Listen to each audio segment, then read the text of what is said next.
कांगड़ा दौरे पर हैं मुख्यमंत्री सुखविंदर सिंह सुक्खू। उन्हीं के दौरे की बात करते हैं। दरअसल जयसिंहपुर विधानसभा में जनसभा का आयोजन किया गया है और जनसभा में उमड़ा है जन सैलाब। जनसभा में भारी संख्या में महिलाओं ने भी भाग लिया है। जयसिंहपुर विधानसभा की हम बात कर रहे हैं, जहां पर इस विधानसभा क्षेत्र में एक बड़ी जनसभा का आयोजन किया गया है। इस जनसभा को भी संबोधित करेंगे मुख्यमंत्री सुखविंदर सिंह सुक्खू। यहां से अपनी सरकार की ओर से किए गए काम को गिनवाया जाएगा और ये बताया जाएगा कि कैसे कांगड़ा के लिए भी मौजूदा सरकार सोच रही है। आने वाले वक्त में भी बहुत कुछ ऐसी बातें हैं जो मन में हैं मुख्यमंत्री सुखविंदर सिंह सुक्खू के, और वो बातें पहले भी बयां कर चुके हैं, लेकिन आज यहां से क्या कुछ कहा गया, आइए वो सुनवा देते हैं। के बाद मेरे कंधों पर आन पड़ा। धीरे धीरे मैं योजनाओं को आकार देने लगा और सबसे बड़ी चुनौती हमारे पास आर्थिक तंगी के रूप में आई। हमारे पास पैसे की कमी थी, बदहाल आर्थिक स्थिति थी। प्रदेश कैसे अपने पांव पर खड़ा हो और कैसे इस कर्जे से मुक्ति मिले। जब मैंने सरकार संभाली, 75,000 करोड़ रुपए का कर्जा हमारी सरकार पर चढ़ा हुआ था। 10,000 करोड़ रुपए की सरकारी कर्मचारियों की लायबिलिटीज जो उनका देना था वो हमारे पर चढ़ी हुई थी। धीरे धीरे हमने इस आर्थिक चुनौती का सामना किया, रात दिन मेहनत की और लोगों की आशाओं के अनुरूप हमने कार्य करना शुरू किया। पिछली भारतीय जनता पार्टी की जो 5 साल की सरकार थी, मैं देख रहा था किसी भी समस्या का वो निपटारा नहीं कर पा रहे थे, समस्याओं को लटकाते जा रहे थे।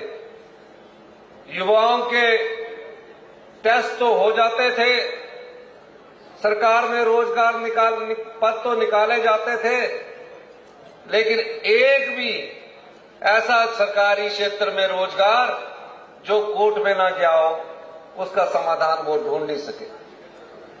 हमने उन समस्याओं का निपटारा करने की भी ठानी और पिछले कल हमने फैसला किया 2020 में जो JOIT का पेपर 817 पोस्ट कोड का था, 2020 में हमारी सरकार नहीं थी, कोर्ट पर मुकदमे लटके हुए थे। सुप्रीम कोर्ट से फैसला आया, हमने कानूनी पहलुओं की जांच की और कल कैबिनेट में हमने JOIT का जो 817 का जो हमने रोजगार देने का फैसला किया, उस समस्या का निपटारा किया। अब जब आर्थिक चुनौती थी और समस्याओं का निपटारा करना था, तो आपको कड़े फैसले करने की जरूरत थी और कड़े फैसले करने के लिए हमने कुछ और नियमों में बदलाव किया। और सबसे पहले हमारे पास जो कांग्रेस पार्टी ने आपके लिए गारंटी दे रखी थी कि पहली कैबिनेट में हम सरकारी कर्मचारी और अधिकारियों को ओल्ड पेंशन स्कीम से नवाजेंगे, हमारी पहली कैबिनेट की बैठक थी।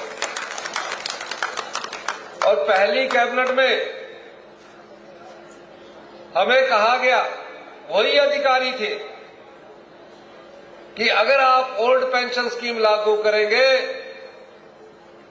तो ये सरकार दिन प्रतिदिन का खर्चा चलाने के लिए भी केंद्र पर निर्भर होगी और आप दिन प्रतिदिन का खर्चा भी नहीं चला पाएंगे।